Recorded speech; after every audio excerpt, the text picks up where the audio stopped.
Masando, Hiraoka. If you had tuned in for a second on Facebook and had the feed cut off, welcome back. So it's so good to see you all today. Thank you for spending some time and joining us. Please know that Reverend Shannon sends her love, and she will be back with us again next week. And also please know that public health and your safety continue to remain our top priority here. And so everyone that you're seeing here that is speaking or singing without a mask has been tested this morning and has tested negative. And just know, too, as we continue to look at the data that's coming out, we are just taking this as we've been really trained to do, just week by week. But the numbers are looking really good, and I have a lot of hope that we'll be back together here real soon. So this is the time in our service where we acknowledge that we are on the land of the Kalapuya people. Please know we affirm indigenous history, experiences, and sovereignty. And if you're new here, please know that we are an inclusive, progressive, and compassionate community that is dedicated to spirit-led social action in the world and doing all we can just to help to make the world a little bit of a better place. Please know that all people, all paths, all faiths are welcome here. Not only are you welcome, but we have mindfully and thoughtfully created a service and a place just for you as you are on this day. So it is in that spirit I invite you just to take a deep breath and settle in as we invite practitioner Sarah up for our opening blessing. Thank you, Rev Masando. Good morning. So as Rev Masando said, we're going to enter into our time of our opening blessing. So if you feel comfortable, go ahead and close your eyes, or you can simply just cast your eyes downward.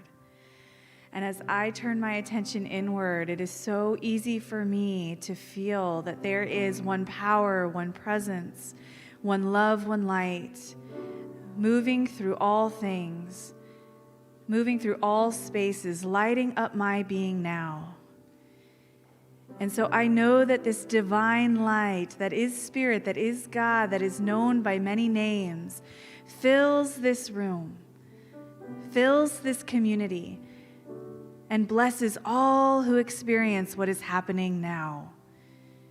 And so in this acknowledgement of the divine space that we're in, I simply, in deep gratitude, give thanks for all who make this happen, knowing that each person here is moving in Spirit, moving in God. And so I know that this experience now is held in divine wisdom, in joy, in beauty. And so I just let it go, blessing all of it, letting it be exactly what it is, knowing that God is in it all. And so it is. And now I invite up practitioners Shelley and Brian to lead us in our meditation.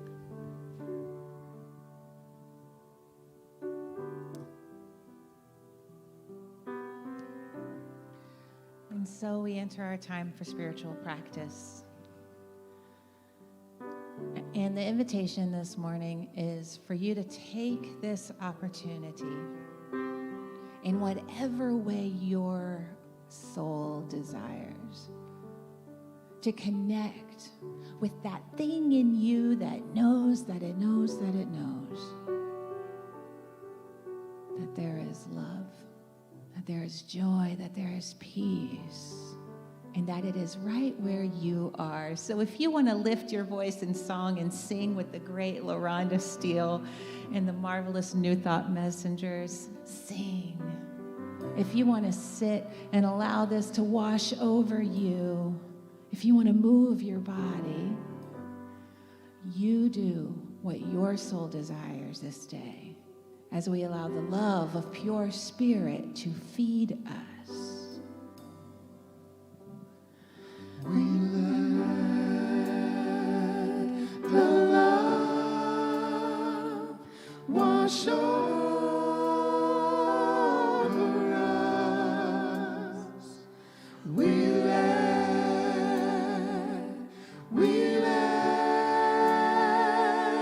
it be.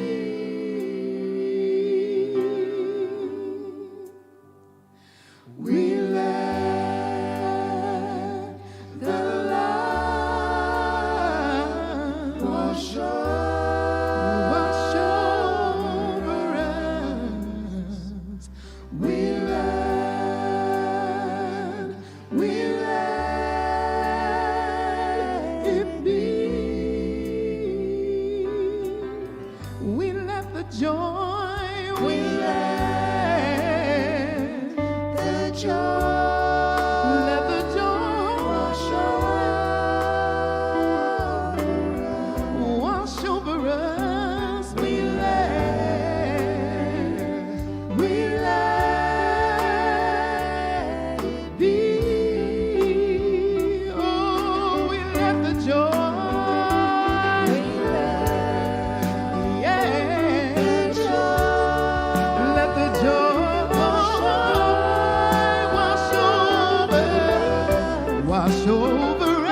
Ooh, I'm awash in the love of this world and the love of this community. Thank you.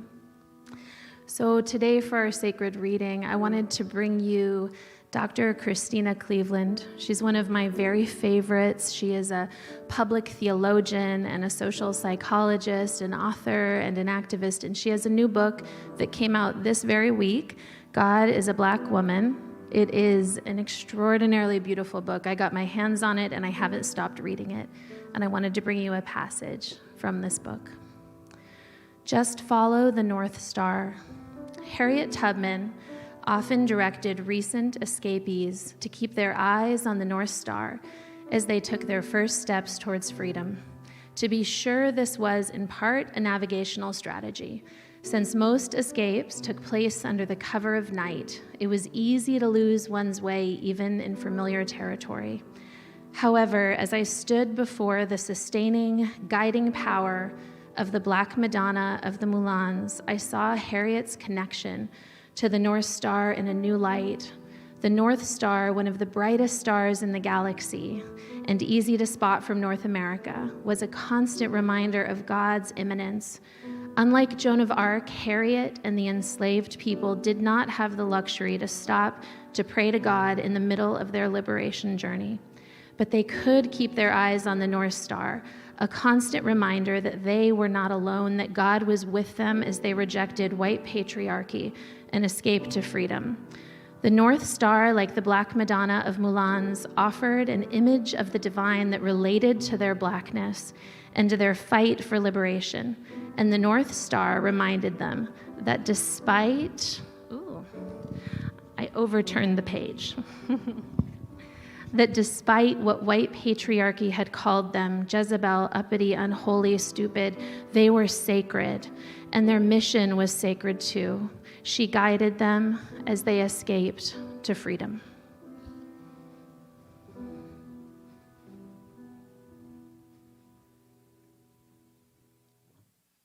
Thank you, Rebecca. Now it is my great pleasure to introduce our featured artist this morning, such a good friend to this community. Please welcome LaRonda Steele.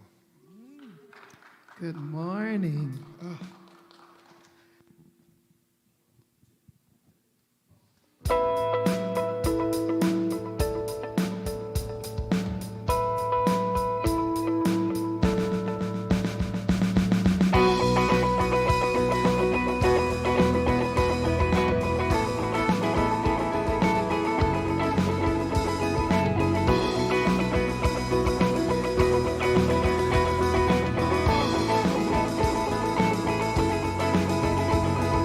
One man come in the name of love. One man he come and go. One man he come to justify. One man overthrow. In the name of love. One more in the name of love. In the name of love. One more in the name of love. One man caught on a barbed wire fence. One man he resists. One man washed on an empty beach. One man betrayed with a kiss. In the name of love. One more in the name of love. In the name of love. One more in the name of love.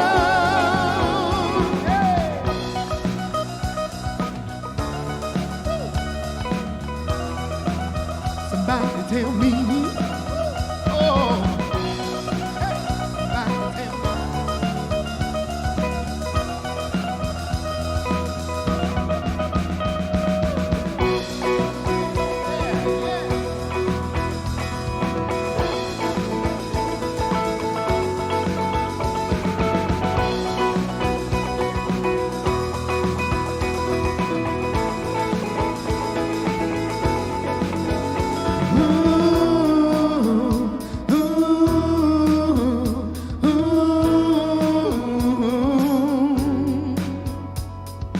Early morn, April 4, shots ring out in the Memphis sky. Free at last, they took your life, but they could not take your pride. In the name of love, one more in the name of love. In the name of love, one more in the name of love. In the name of love, one more in the name of love. In the name of love, one more in the name of love.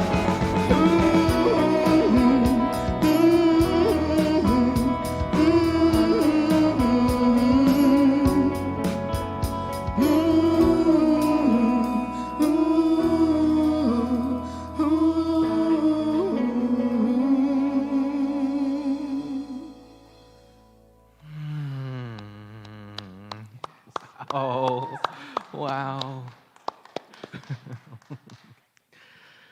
Wow. Thank you all so much. Thank you, LaRonda.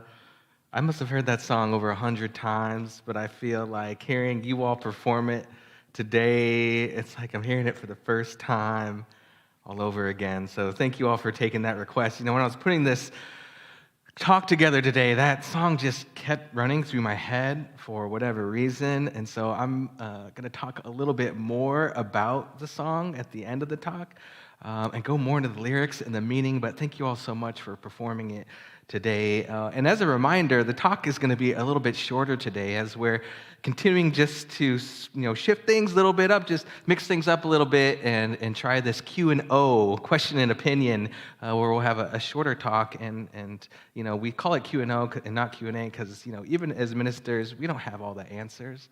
But what we do know is that questions can always lead us into a deeper meaning and a deeper understanding. So your questions matter. They help all of us. And so as you're listening to this talk, I encourage you to put your questions into the chat, whether they're on YouTube or Facebook, and then I'll sit down and we can dive a little bit more deeper, allowing those questions to help us do that. So happy Valentine's Day, everybody. The talk title for today is Reclaiming Valentine's Day. And I just realized, with so many different holidays that we celebrate here in this country, I had no idea about the origins of it. And the way we celebrate our holidays are often far removed from those origins. I only learned recently this holiday is named after a Christian saint, Saint Valentine. And there's a lot of varying legend and lore around Saint Valentine, whether he was an actual historical figure or kind of a combination of a few different historical figures, kind of like Lao Tzu, or just the stuff of legend. But there is something that we are clear about, that before it became a Christian holiday, February 14th and mid-February was actually a Roman pagan holiday called Lupercalia, which really was this celebration and festival that surrounded fertility and the mischievous god, mind you, Pan. And one of my favorite sort of stories about this holiday that I think relates to the actual holiday is, back during that time, the folks that were celebrating Lupercalia used to draw names out of a hat, and whoever they were paired up with, they would just go on a date with or be with for the rest of that night. So it was just ancient Roman blind dating that was organized.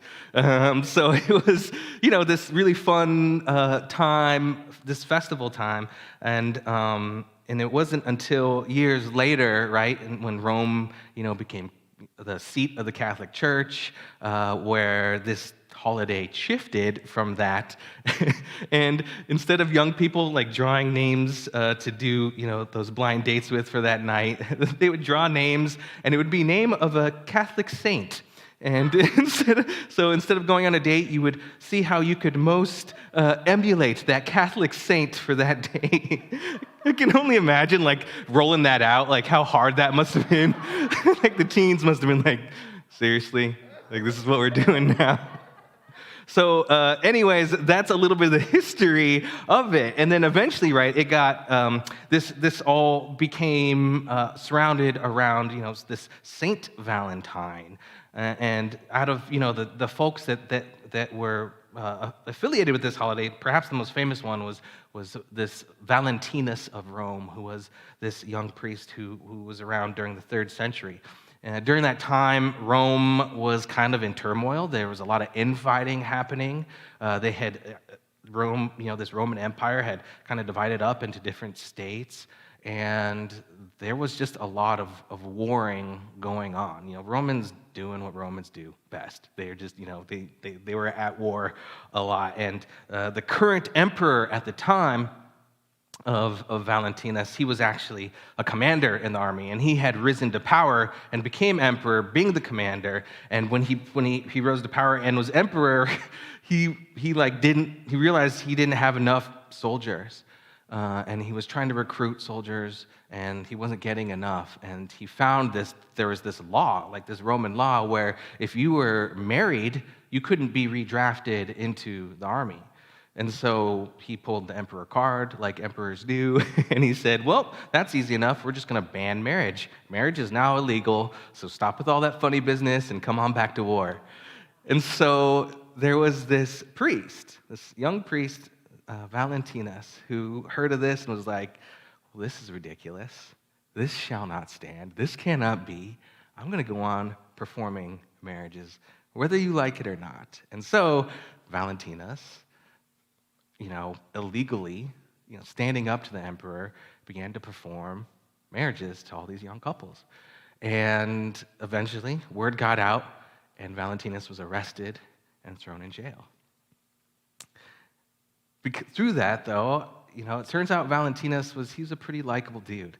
And so he made friends with the jailer very quickly, and he ended up, the jailer ended up helping Valentinus out, and he was continued, even though, of course, it was illegal and he had been thrown in jail, he continued to perform marriages while he was imprisoned. And the jailer took such a liking to him that he eventually, legend has it that he introduced he introduced Valentinus to his daughter, who was around Valentinus's age, and his daughter was blind. And so Valentinus was helping to educate her a little bit and was reading to her every night, and so they formed this really special bond.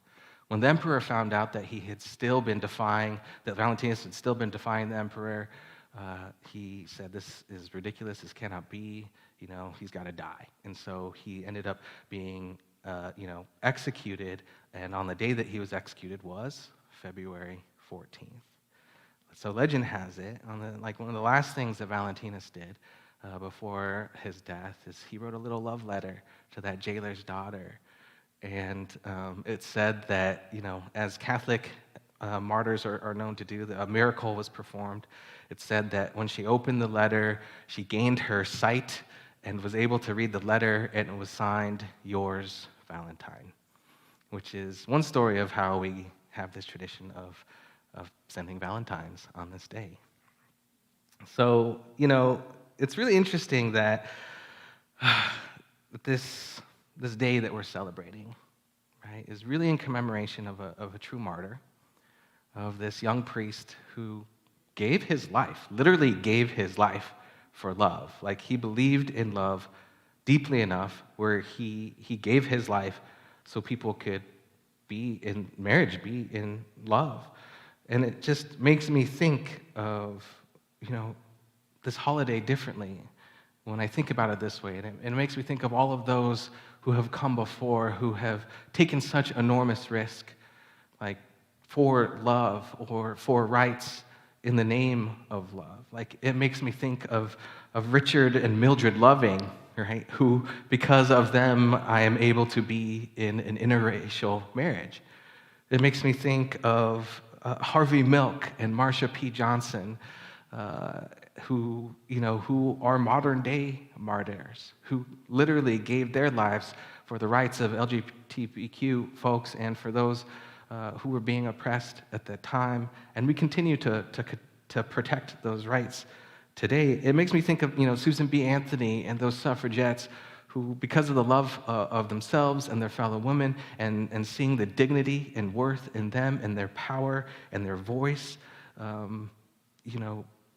sacrifice so much so they could be, so all women could have this right to vote. And of course, it makes me think of that civil rights movement and of Martin Luther King Jr., who ultimately gave his life, which, there's lines in that song that was just sung, who had an ethos of nonviolence and love, We say St. Valentine's name every year, even though we don't even know that's what we're doing.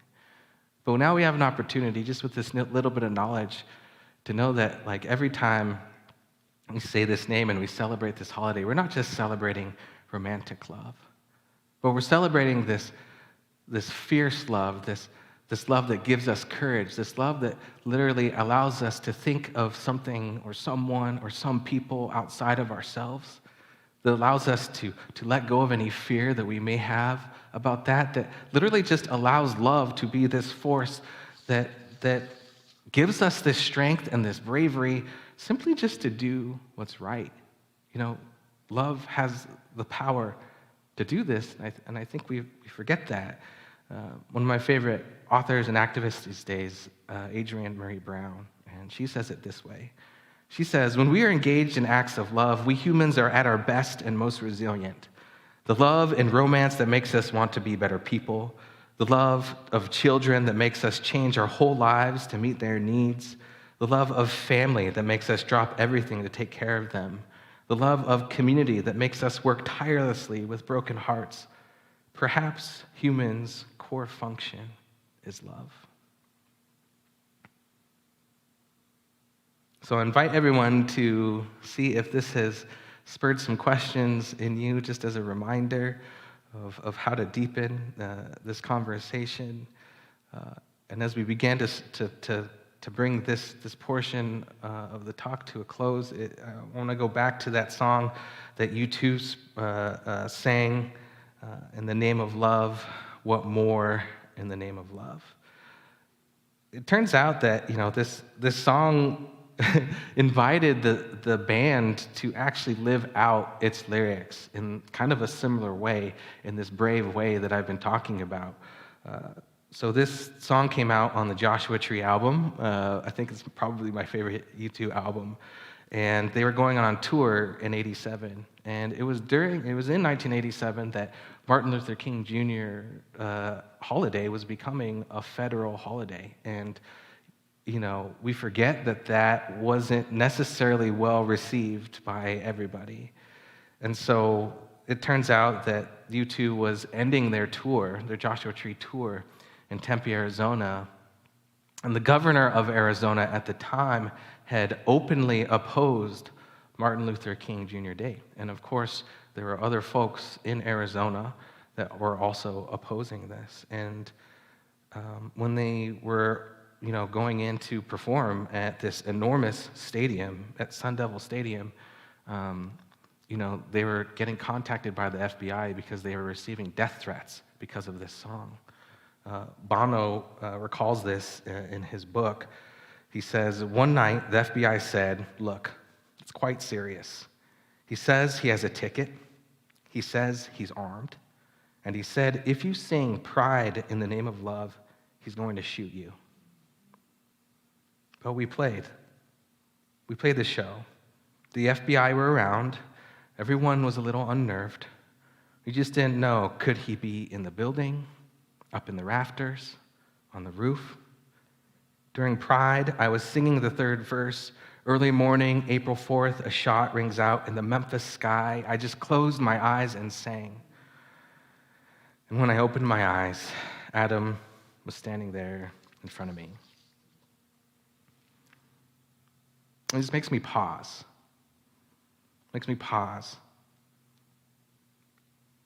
When we say what more in the name of love, we're talking about all of those who have had the bravery to stand for something in the name of love. And at the heart of love is this feeling of justice. Like, justice isn't necessarily only a moral thing. It's something that we're compelled to because we're beings that have this capacity to love.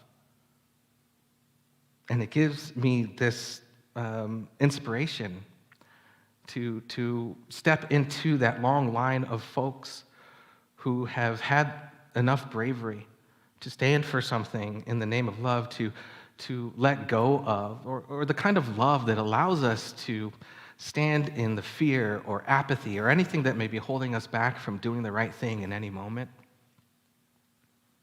And thinking about and even saying the name of those who have come before that have done that. And knowing that they probably had the same fears that we all do, but there is something within them that allowed them to move through those fears. And most likely it was this amazing, powerful, life-transforming, deep experience of love, which to me is the experience of the divine itself, right? And so I wonder, how our experience of these current social movements could expand and open a little bit when looked at through these lenses. Like, I wonder how it would feel if we said, in the name of love, Black Lives Matter, in the name of love. In the name of love, we march for our lives to end gun violence. In the name of love.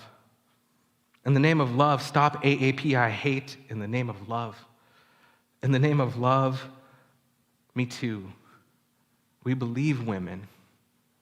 In the name of love. And I realize that we can also do this for ourselves, right? As we close today, I hope there's some questions that are being spurred within you, because I would love to deepen in this conversation with you all. But it turns out we can use this not just for for movements outside of ourselves that are rooted in love, but for our own dignity and our own worth and our own value, and standing for something in us as individuals. So it turns out that the name Valentine or Valentinus comes from the Latin root valens, which simply means worthy or strong or powerful. So realize that any movement, whether that's a movement outwardly or a movement inwardly, that is simply affirming out loud, right? Like in the name of love, that is crying out in the name of love, that is crying out on behalf of all those who have come before. Like we can claim these things for ourselves. We can say in the spirit of Saint Valentine, of Valentinus, we can say, in the name of love, I reclaim my worth on this day. In the name of love, I reclaim my strength on this day. In the name of love, I reclaim my power on this day. So happy Valentine's Day, everybody. I hope you all are experiencing love in all of its forms. If you are doing the lovey-dovey romantic love and eating chocolate and going out on fancy dates, like, yes, go do it. And if you maybe are not in a relationship and you're looking to experience love in a way that is bringing you dignity and worth, or perhaps you're in a couple and you just want to expand your definition of love, I guess that's the invitation here today, is to reclaim Valentine's Day and allow, Saint Valentine to help us go and fall into this stream of those who have stood for love throughout time. So, what more in the name of love, y'all?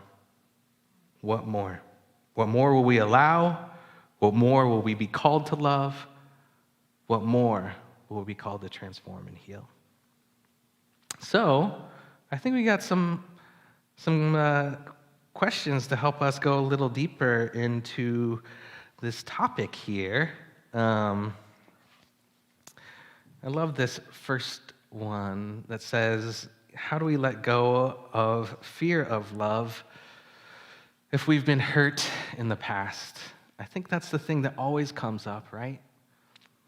That always comes, this hesitancy that I know I've experienced, that I even experienced, when I met my wife, Rebecca, and I realized, I think I got it for this girl. I think I'm falling hard, and I've lost. I've fallen hard and I've lost.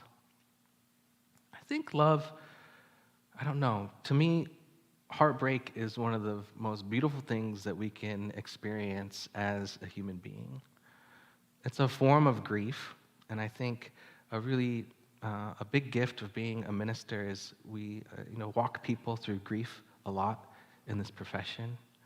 And what I know is that grief is a natural process of being human, and grief is often the deepest, and it's simply the evidence of the loss being a result of there being a lot of love in that relationship. So sort of the deeper the grief, the bigger the love that's present. And so I don't know if that helps give you courage for the next love, but I know that heartbreak is something beautiful. It's not something that we need to resist. I know that time and space allows heartbreak, and perhaps there's some deeper work that it can call us to before we can open ourselves up fully again. Forgiveness work. Perhaps it's calling ourselves to those affirmations that we spoke at the end of this service of, in the name of love, I reclaim my worth. In the name of love, I reclaim my power. In the name of love, I reclaim my dignity. Perhaps it's a call for that. But I know that love is always worth that. It still is the most powerful energy in the universe. Can you say more about why the church and government have a history of wanting to control whom we marry? I mean, where there is power, there is control. I mean, the Catholic Church has tried to control this. The government has tried to control this. I can't pretend to know what is going through the mind of politicians, but I imagine that anything that is considered a threat can can be at a target of control, right? I think that was really illustrated in the story of Saint Valentine himself. Like, he would not have been persecuted had he not just simply been, standing up for something that was trying to be controlled, by those in power. Fear is really good at controlling the masses, as I think we've seen over and over and over again. And so, love is kind of this superpower against any form of control and oppression. And I think we've seen that over and over and over again. Something needs to break us out of the fear, even if that fear is super real. And often, I feel that those that are in control are also coming from their own place of fear. So, we do this for ourselves, and we do this for current leaders and future leaders as well. So hopefully they can learn to govern from a different place. What is a practice that helps you discern if love is motivating you in social justice? Ooh, that's really good. Love, if you took my heart-based social justice group or class, that really was sort of the core tenet of the classes, that everything we're doing is out of love. I think the way that I can tell, like a practice that I can utilize to discern, is just calibrating my energy level, Any social movement requires persistent resilience over time. And if my motivation for justice is rooted in revenge, or rooted in hate, or rooted in pain only, I know that's an energy that will not sustain me. And so I know that eventually I will feel tired and overwhelmed. And if I'm there for too long, I know I need to shift something up.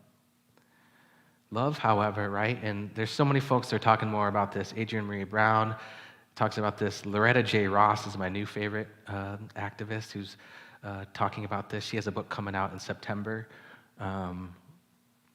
that's talking about cancel culture and calling folks in and calling folks to join the movement from a place of love. They're talking about, like, if you're not enjoying yourself, if you are not deriving real joy for standing for the rights of others, like, something's wrong. Because doing so is literally some of the most joy-giving work that you could possibly experience in life. And that to me is just simple rooted in love. And so if we're coming into these social movements, recognizing that not only we're gifted something, like we're doing something perhaps that's outside of ourselves, or perhaps for people that we love, but we're also given something in that.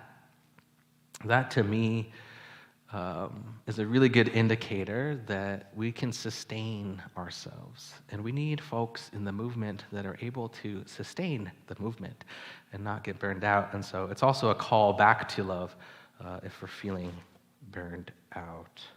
Maybe one or two more, huh? What are ways we can take care of ourselves so that we are grounded enough to act from love?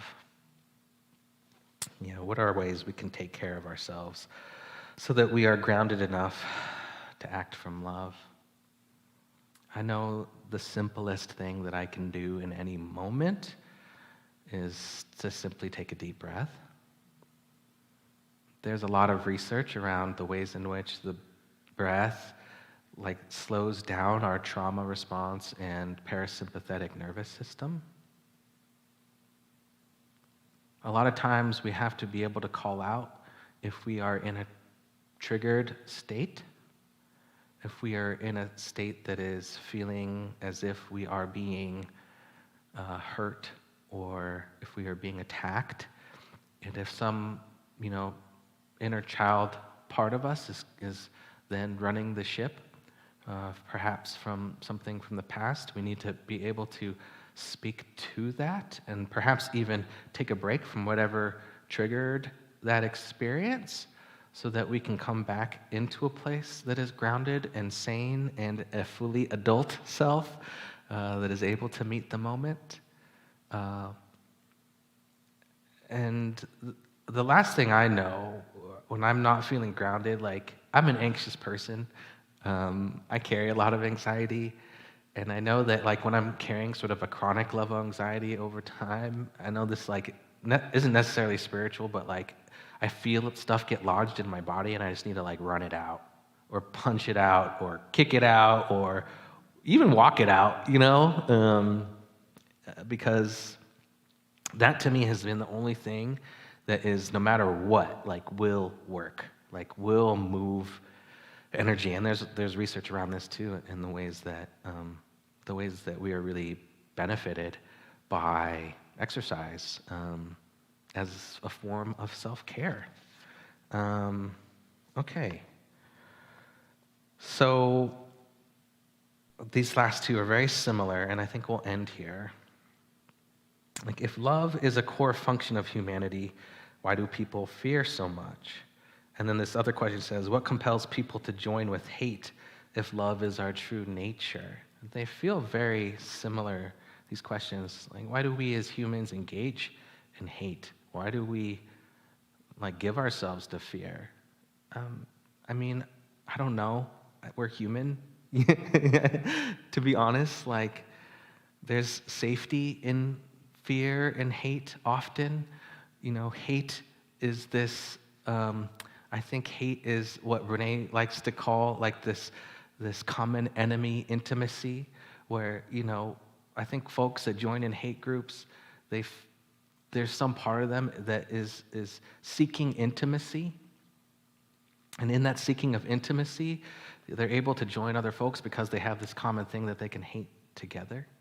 But what Brene Brown talks about is that too is, like, not sustaining, right? So that it's kind of, she calls it, like, hot-wired connection. It's not actual connection. To me, hate ultimately sometimes comes out of fear as well, like fear of the unknown, fear of the other, fear of our own well-being, right? So when we're focused on separation, fear and hate come into it, because hate can be like a short-term solution for this separation and loneliness we may feel, you know? So I don't know, but I know I've felt that sometimes. I know I've experienced Schadenfreude and taken, you know, pleasure in joining with others in experiencing the joy that I felt when someone that we both don't like experiences some misfortune. Like, I'm gonna say, like, I'm guilty of that. But I also know that it's not sustainable. So I try to have as much compassion as possible, because, like, I don't feel like I'm any better than that. But I try to hold myself to better than that. But love, I think, ultimately wins. And I think if there's anything that I'm needing to hold on to right now is that love will win out. All the things that we're going through right now, whether that's personal challenges, interpersonal challenges, we are in a very, very interesting time in history. We're at a turning point in so many ways. You know, what's going to be our ethos, as Reverend Shannon talked about last week? What is going to be our compass? What is going to be the thing that we organize around? Are we going to just organize around fear and hate? Because we can totally do that. Or are we going to organize around love and shared power? So I think that's all I have for today. Let's ground this all in a quick little prayer, shall we?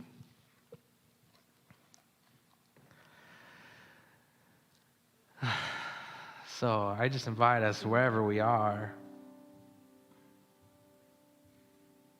to come into a simple remembrance. Like, all wisdom is a remembering.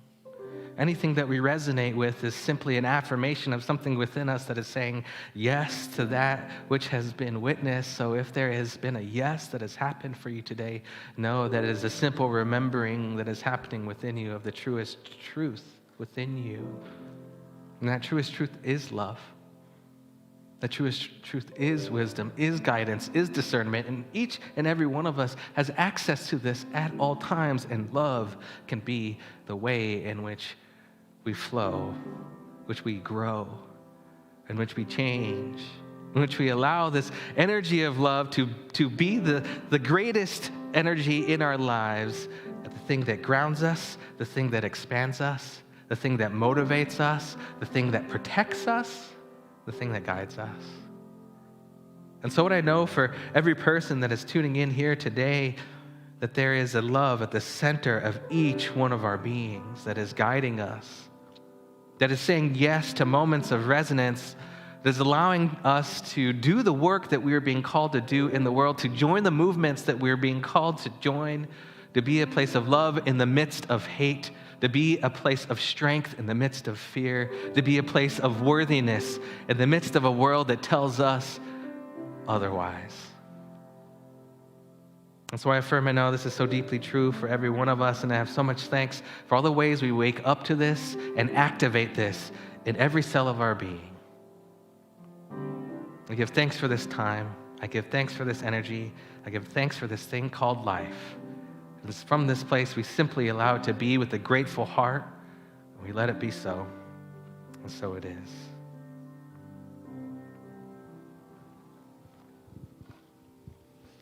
Thank you, Rev Masando. What an amazing talk, and I loved those questions.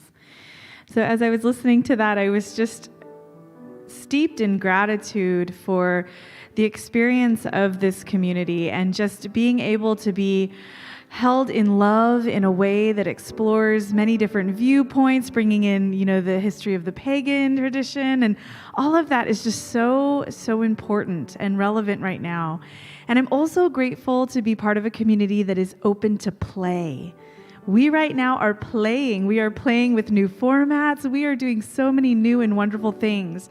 And I just am so grateful to share in this. And I want to thank you, the viewer, for supporting us. Every time that you text to give, mail in your give, or pledge, you are making all of this happen. You are enabling us to play in a way that we can serve you. So it's so easy to give. You can text, again, it's 503-966-3236. You can mail in your gift, or you can visit our website, New Thought Center for Spiritual Living, csl.org. I think I said that right. And I just invite you now to place your hand over your heart wherever you are and join me in our offertory blessing. From the love of pure spirit within me, I bless this gift. I send it forth to heal and bless and prosper.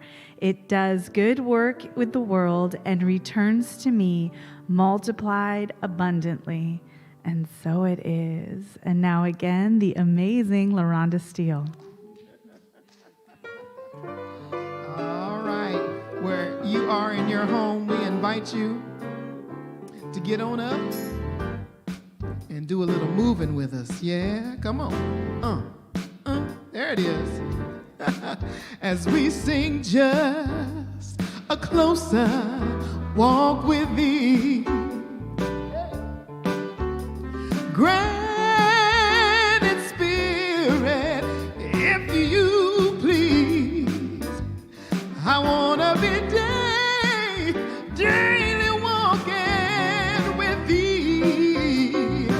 Oh, let it be. I know, Spirit, but let it be. Yeah, come on, sing with me, y'all. Say just a closer walk with thee. Ooh, granted Spirit, if you please, yeah. I wanna be daily walking with thee. Ooh, yeah, let it be, dear Lord. I know you let it be.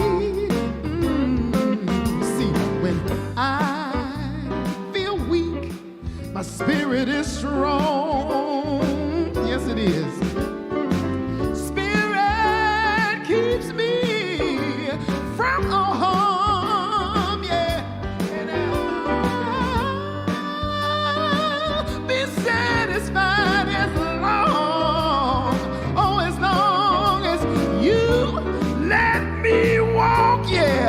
close to thee. Take my hand, y'all. Come on and sing. Say, just a closer walk with thee. Ooh, granted spirit, if you please. I wanna be daily walking close to thee. My Lord, I know you're gonna let it be. Oh, you're gonna let it be. Every day you'll let it be. I'm gonna walk with you, you walk with me. Yeah. Oh, come on and walk with me. Yeah, yeah. Just a little side to side, y'all. Come on now. Oh, we're walking with spirit every day. Oh, hand in hand, y'all. Spirit, the universe is our friend. Yeah, peace and love is ours. Just walk with the spirit. Yeah, breathe in and breathe out with the spirit. Come on and share love in the spirit. Just a closer walk, yeah. Oh, let's sing this thing together, y'all. No matter the weather, we're always together. We're gonna keep on walking with you. Yeah, yeah, hey. No matter the weather, we're always together. We're gonna keep on walking with you. Gonna keep my hand in spirit's hand. Yeah. No matter the weather, we're always together. Yes. We're gonna keep on walking with you. Oh, yes. I'm gonna be the change that I want No to matter see the in weather, the we're always world. together. We're gonna keep Oh, on yeah. walking with you. Sing it, y'all, yeah. No matter the weather, we're always together. We're gonna keep on walking with you.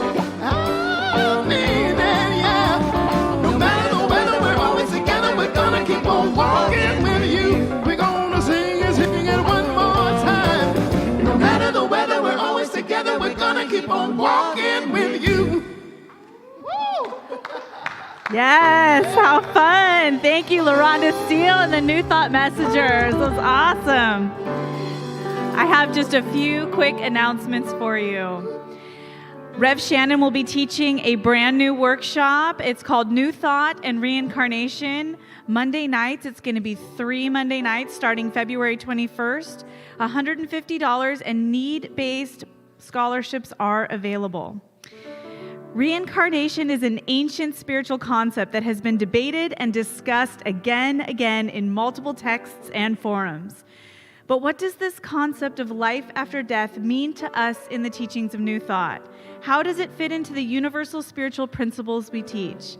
Join Reverend Shannon for her brand new workshop and discover the answers to these questions and so much more. This process will reveal greater truths not only about what happens after we die, but also what happens when we truly live. How beautiful. We also have a new member orientation coming up Sunday, March 6th from 12:30 to 2 p.m. Pacific time. So if you are newer or newish to our community, we invite you to join us and learn more about what we all are about here. And as always, when we have our online services, we have our after-service Zoom chat that begins at 12:15 Pacific time. So I invite you to join me there. Thank you so much, and I invite Rev Masando back up for our closing blessing. Yes.